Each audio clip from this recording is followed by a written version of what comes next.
Full power attitude लाने के लिए आपका सबसे पहले ये मकसद होना चाहिए कि मेरे को किस तरह से अपने आप को प्रेजेंट करना है, मैं किस तरह की सोच रखता हूँ, मैं क्या करने वाला हूँ, मैं कैसे दिन बिताता हूँ, मेरा रूटीन क्या है। ये सारी चीज़ें आपकी पर्सनैलिटी को बनाने का काम करती है और आपकी पर्सनैलिटी आपके एटीट्यूड को बनाने का काम करती है। आपका एटीट्यूड ही ऐसा होता है कि लोग आपसे कनेक्ट होना चाहते हैं, आपसे बात करना चाहते हैं। आपके एटीट्यूड की वजह से लोग आपसे इंप्रेस होते हैं, जो आपकी एक पर्सनैलिटी, एक छवि बनाने का काम करता है। तो भाई वो क्या साइन होते हैं जो हमारी पर्सनैलिटी में 4 चांद लगाते हैं, जो अगर आप भी अप्लाई करें तो आपकी पर्सनैलिटी ऐसी हो जाएगी कि आपको खुद के ऊपर गर्व होगा। आपको पता चलेगा कि यार जो चीज़ें पहले थी और जो चीज़ें अब है उसके अंदर ज़मीन आसमान का अंतर है। उसमें आपको पता चलेगा यार मेरा जो माइंडसेट है वो पूरी तरह से चेंज हो रहा है, मैं अपनी पर्सनैलिटी को पूरी तरह से चेंज कर पा रहा हूँ। और ये कैसे होगा? सिर्फ कुछ चीज़ें अप्लाई करने से। भाई सबसे पहले ना आपकी सोच यही होनी चाहिए कि आपको ना जजमेंटल नहीं बनना। मतलब हम कई बार ना लोगों को जज करने लग जाते हैं कि फलाना ऐसी चीज़ कर रहा है, फलाना ये कर रहा है, वो कर रहा है। मतलब वो नुक्स निकालना कि इसने ये बोल दिया, उसने वो बोल दिया। तो ये जो जजमेंटल वाली चीज़ें होती है ये हमारे रोकने का काम करती है। हमारे अंदर ये चीज़ें बैठने लगती है कि यार मेरे को ये चीज़ तो नहीं करनी, मुझे ऐसा तो नहीं करना। जबकि यार आपको पता होना चाहिए कि अगर वो चीज़ें की जा रही है, सामने वाला बंदा वो चीज़ें कर रहा है और वो चीज़ें लोगों को पसंद आ रही है, तो ऐसी क्या साइन है, ऐसी क्या सिग्नेचर है उसके जो लोगों को उसके पास जाने के लिए मोटिवेट करते हैं या फिर उसको कनेक्ट करते हैं उन लोगों से। तो ये चीज ना आपकी सबसे पहले क्लियर होनी चाहिए कि आपको जजमेंटल नहीं बनना है। आपको सिर्फ देखना है, ऑब्जर्व करना है, जानना है, समझना है। ये नहीं करना कि फालतू के नुक्स निकाल रहे हैं, क्योंकि ये चीजें जो आपके आसपास के लोग हैं वो भी फिर ये चीजें नोटिस करते हैं और उनको ये लगता है कि यार आप तो इसी तरीके के बंदे हैं, आप तो इसी तरीके की बातें करते हैं। तो हमें ये नहीं करना है, हमें जजमेंटल नहीं बनना, हमें सिर्फ देखना है। और अगर आपसे कोई किसी चीज़ के बारे में राय लेता है तो आप चीज़ें बता सकते हैं कि यार वो चीज़ उसके हिसाब से अच्छी हो सकती है, लेकिन हो सकता है कि मैं ये चीज़ें ना कर सकूं, या फिर हो सकता है कि मैं यही चीज़ किसी और तरीके से और अच्छे से कर सकूं। यानी नए आइडिया आपके पास होते हैं, आप उस चीज़ पर काम करते हैं। तो हमें जजमेंटल बनने की बजाय हमें सिर्फ चीज़ों को समझना होता है। वैसे मुझे ना कमेंट्स में अभी बताओ कि आप अपनी पर्सनैलिटी में किस तरह का एटीट्यूड, किस तरह का बिहेव रखना चाहते हैं। आप क्या चाहते हैं कि आपकी पर्सनैलिटी में ये चीज़ जरूर शामिल होनी चाहिए, मुझे कमेंट्स में जरूर बताना। इसके बाद है कि आपका ना जो बदलाव की भावना है, जो अपने अंदर खुद के चेंज करने की भावना है, वो होनी चाहिए।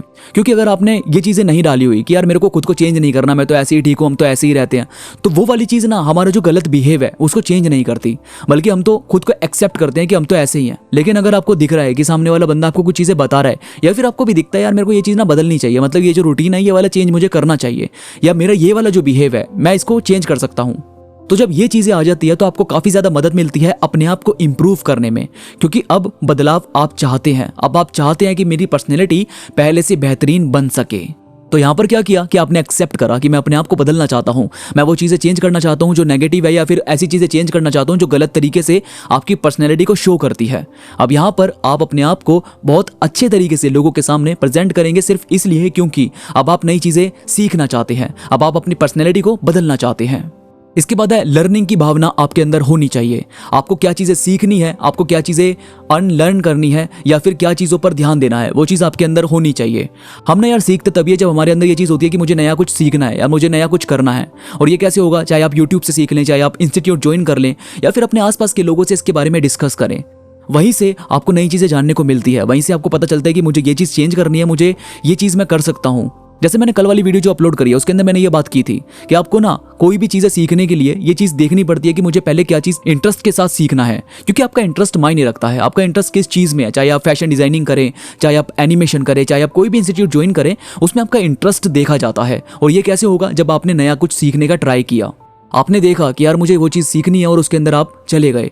जब 1-2 महीने आपने उस चीज़ को दिए तो आपको पता चला कि हाँ आपका इंटरेस्ट उस चीज़ में है, आपको मज़ा आता है वो चीज़ें करने में, और यहीं से आपका एक नया सफ़र शुरू होता है। यहीं से आपकी पर्सनैलिटी को एक नया रूट मिलता है कि मुझे इस तरीके से अपने आप को प्रेजेंट करना है। इसके बाद है आपका ना फ्लेक्सिबल नेचर होना चाहिए। मतलब मान लो आप इंट्रोवर्ट बनते हैं और ना कुछ ऐसा ग्रुप है जो एक्सट्रोवर्ट है, जो बहुत ज़्यादा बातें करते हैं, तो वहाँ पर आप अपने आप को ऐसा फील मत करो कि मैं यहाँ पर क्यों आया हूँ, मैं ऐसे क्यों बातें कर रहा हूँ।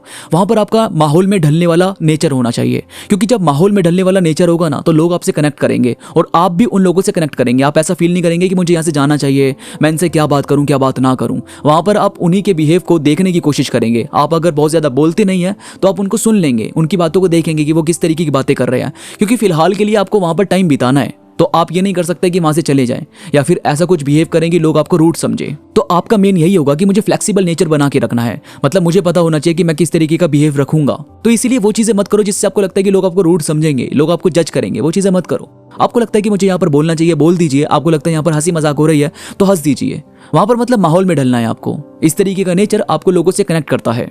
इसके बाद फीडबैक लेने से घबराओ मत। अगर आपको लगता है कि आप कोई नई चीज सीख रहे हैं और आपको किसी से फीडबैक लेनी है और आपको लगता है वो लोग जज करेंगे या फिर मुझे किसी से फीडबैक लेनी चाहिए या नहीं लेनी चाहिए, वहां पर आपको घबराना नहीं चाहिए। क्योंकि अभी आप किसी चीज की शुरुआत कर रहे हैं, अभी आप कोई चीजें सीख रहे हैं, तो हो सकता है कि उसके अंदर कुछ गलती हो जो हमें नहीं पता और सामने वाला उस चीज को बता दे। तो इसमें कोई ऐसी गलती नहीं है या ऐसी चीजें नहीं है जो आपको दिल पर लेनी चाहिए या फिर आपको हर्ट होना चाहिए या फिर ये सोचना चाहिए कि लोग आपको जज कर रहे हैं। यहाँ पर हम कोई भी नई चीज सीखते हैं तो हमें थोड़ी थोड़ी दिक्कतें आती है। हमें पता चलता है कि अच्छा इसके अंदर ऐसी चीजें की जा सकती है, तो हम जो फीडबैक लेते हैं वो हमें सुधारने का काम करती है। तो इतना ज्यादा दिल पर मत लो और चीजों को लाइट रखो। इसके बाद रिलेशनशिप को बहुत ज़्यादा इशू मत बनाओ। अगर आपको लगता है कि आपके रिलेशन में कुछ इशू आता है, आपको लगता है कि किसी के साथ आपकी बातचीत नहीं बन रही है या फिर वहाँ पर आपको लगता है कि मुझे कुछ बोलना चाहिए, तो वहाँ पर आपको डिस्कस करना चाहिए। क्योंकि कई बार ऐसा होता है कि हम अपनी बात ना दिल के अंदर रख रहे होते हैं और हमारे रिलेशन में काफ़ी ज़्यादा प्रॉब्लम आ रही होती है। वहाँ पर सामने वाले से हम इतनी बात नहीं कर पाते क्योंकि हमें लगता है कि वो समझेंगे नहीं या फिर वो उस चीज़ को उतना ज़्यादा तवज्जो नहीं देंगे। लेकिन आपको बात करनी चाहिए क्योंकि आपका नेचर यही है कि मुझे अपनी पर्सनैलिटी को सही बनाना है और सही बनाने के लिए ये चीज़ इन्वॉल्व होती है कि हमारा रिलेशन भी अच्छा होना चाहिए। और वो तभी होगा जब हम अपनी बातें उनसे डिस्कस करेंगे, हम अपनी बातें उनसे कहने की कोशिश करेंगे। और ये चीज़ ना धीरे धीरे आपके कॉन्फिडेंस को बढ़ाएगी। मतलब आपको समझ में आएगा कि आपका कॉन्फिडेंस थोड़ा थोड़ा जो भी लो था वो थोड़ा थोड़ा चेंज होने लगेगा। वो आपको लगेगा कि हाँ अब आप कॉन्फिडेंट फील कर रहे हैं। और ये तभी होगा जब आप पीछे की बताई हुई चीज़ों को धीरे धीरे करना शुरू करेंगे। आप उन चीज़ों को एक्सेप्ट करेंगे, अपनी चीज़ों को, नई चीज़ें सीखने में मदद करेंगे, अपने आप को इन्वॉल्व करेंगे हर एक रिलेशन में, हर एक नई चीज़ों के साथ इन्वॉल्व होने में। और जब कॉन्फिडेंस थोड़ा थोड़ा बढ़ने लगेगा तो आपको भी अच्छा लगेगा कि हाँ आप नई चीज़ें सीख रहे हैं। आप अपने परिवार में, अपने रिश्तेदारों में, अपने दोस्तों में थोड़ा थोड़ा बदलाव महसूस करेंगे। आपकी जो बात करने का ढंग है, जो चीज़ों को देखने का नज़रिया है, वो थोड़ा थोड़ा चेंज होने लगता है, जिससे आपको मदद मिलती है दोस्तों के साथ इंजॉय करने में, उनके साथ बातें शेयर करने में। और फिर आप बहुत ज़्यादा जो ड्रामे होते हैं ना ज़िंदगी के, उसके अंदर आप इन्वॉल्व नहीं होते। फिर आप थोड़े मैच्योर होने लग जाते हैं, फिर आप चीज़ों को लाइट लेना शुरू कर देते हैं। और फिर आपको लगता है कि यार जो चीज़ें ठीक की जा सकती है, जिनके बारे में डिस्कस किया जा सकता है, बात की जा सकती है, उसमें बातचीत करेंगे। और जो चीज़ें ड्रामा कर रही है, मतलब जहाँ पर बहुत ही ज़्यादा आपको लगता है कि यार इसमें बहुत ज़्यादा इन्वॉल्व नहीं होना चाहिए, वहाँ पर आप थोड़ा सा स्पेस ले लेते हैं और कुछ दिन के बाद या कुछ दिन के लिए उस चीज़ को डालने की कोशिश करते हैं। अब इससे ये फायदा होता है कि आपका ना मैच्योरिटी लेवल थोड़ा सा बढ़ता है और आप चीज़ों को उसी नज़र से देखने की कोशिश करते हैं जैसे आप एक कॉन्फिडेंट और एक मैच्योर इंसान की तरह देखेंगे। तो यार ये थी कुछ बातें जो आपकी पर्सनैलिटी को बेहतरीन बनाने का काम करती है। वीडियो में कोई भी बात आपको पसंद आई हो तो प्लीज़ लाइक करो और कमेंट्स में मुझे जरूर बताओ कि आपको ये बातें कैसी लगी। इसके साथ ही मेरे साथ इंस्टाग्राम पर अभी कनेक्ट हो। इंस्टाग्राम पर मैं थॉट्स कोट्स अपलोड करता रहता हूँ जो मुझे यकीन है कि आपको जरूर पसंद आएंगे। इंस्टाग्राम का लिंक नीचे डिस्क्रिप्शन में मौजूद है, तो प्लीज़ क्लिक करो और कनेक्ट हो जाओ। तो अभी के लिए बस इतना ही। मैं मिलूंगा आपसे नई वीडियो के साथ, तब तक के लिए।